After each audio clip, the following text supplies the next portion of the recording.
Ирачките сили по 2 недели затишје започнаа со втората фаза од акцијата за ослободување на Мосул, кој се наоѓа во рацете на Исламска држава, соопштија извори блиски до ирачките сили за безбедност. Војската на Ирак со помош на авијацијата, специјалните единици и полицијата покренала офанзива врз неколку предградија на Мосул. Целта на втората фаза е да се воспостави потполна контрола врз источните делови од градот кои се наоѓаат под контрола на терористите на ИСИЛ. Странските новински агенции јавуваат дека жителите на Мосул се заробени во своите домови и дека на улиците одекнуваат експлозии и пукање.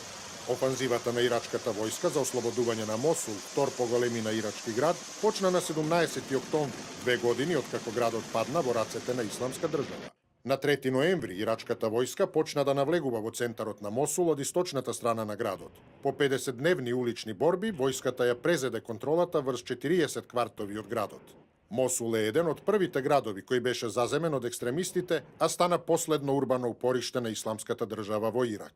Покрај ирачката војска и силите на Соединетите Американски држави кои даваат поддршка од воздух, во офанзивата врз Мосул учествува широката коалиција на локалните сили, курдски и сунитски племенски борци и шиитски вооружени групи.